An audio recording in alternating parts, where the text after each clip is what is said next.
Mix it, mix it, mix it. It is not sticky now. Cover it and let it rest 2 to 5 minutes. Meanwhile, grease the mold and keep it ready. Knead 2 minutes to make soft and smooth dough.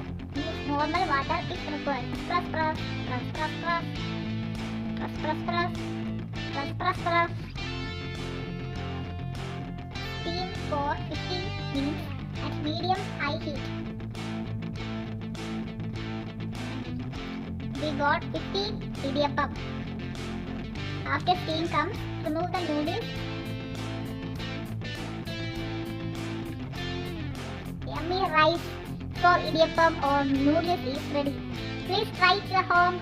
Have a nice day. Bye bye.